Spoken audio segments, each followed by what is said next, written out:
Pada saat Busbus bin Amr dan Adi bin Abi Darda radhiyallahu anhuma tiba di sekitar sumur di sekitar Badar, mereka melihat ada dua perempuan sedang ngobrol. Yang satu berkata kepada temannya, "Belilah milikku ini." Yang lain menjawab, "Nanti bila kafilah lewat, aku akan beli langsung dari mereka."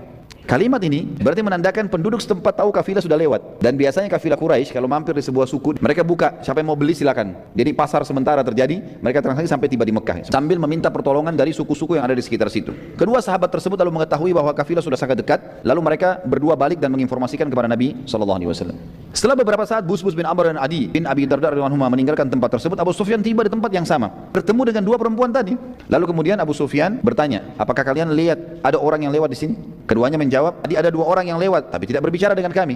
Hanya singgah sebentar lalu pergi." Abu Sufyan lalu mendatangi tempat Busbus bin Amr radhiyallahu anhu dan juga Adi bin Abi Darda radhiyallahu anhu yang singgah tadi, kemudian menemukan bekas kotoran unta mereka. Dan Abu Sufyan menemukan di kotoran unta mereka, dikorek-korek, ternyata ada biji kurma. Di sini perlu diketahui teman-teman sekalian, ini dalam sekali pelajaran sirahnya ini kalau kita masuk ke dalam hal-hal yang seperti ini, karena banyak sekali strategi juga yang ternyata pada saat itu sudah terjadi dan luar biasa gitu.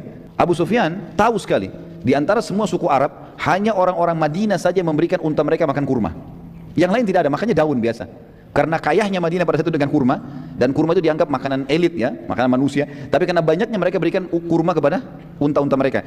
Maka Abu Sufyan akhirnya tahu, kalau ini pasti mata-mata Madinah. Segera Abu Sufyan malam itu mengutus seseorang, kemudian menulis surat ke Mekah. "Wahai Quraisy," lalu disebut satu-satu pemilik harta, Umayyah bin Khalaf, Abu Lahab, Abu Jahal, "harta kita akan diserang oleh Muhammad, segera kirim pasukan." Abu Sufyan memilih seseorang yang memang terkenal sekali, orang ini spesialisnya nyebarin isu, namanya Damdam bin Amr. Damdam bin Amr ini terkenal di Mekah, spesialis menyebarkan isu dan membuat massa langsung bisa percaya. Maka Damdam menuju ke Mekah teman-teman sekalian. Pada saat mau tiba di Mekah, apa yang dia buat? Dia robek-robek bajunya, kemudian dia bunuh untanya, darah untanya dilumuri di badannya semua. Pada saat dia masuk ke Mekah, dia sambil teriak-teriak. Pemandangan ini tentu seakan-akan perang sudah terjadi, darah semua, robek-robek baju gitu kan. Pada saat tiba di Bata itu daerah yang di depan pintu gerbangnya Mekah, dia teriak, "Al-Gauth, Al-Gauth," artinya pertolongan, pertolongan, dalam kondisi berdarah-darah semua ini, tapi darah unta ya. "Al-Latima, Al-Latima," Al-Latima itu penyerangan, penyerangan. Dia buat dirinya jatuh berdiri, padahal nggak apa-apa ini.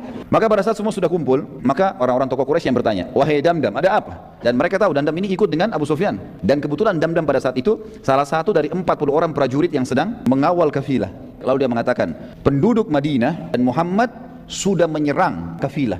Kalau kalian tidak berusaha menolongnya secepat mungkin, maka dipastikan harta kalian habis semua." Maka pada saat itu teman-teman sekalian bisa dibayangkan bagaimana mahirnya Damdam memutar rekayasa data sampai seakan-akan terjadi sesuatu dan penduduk Mekah segera mengumpulkan pasukan.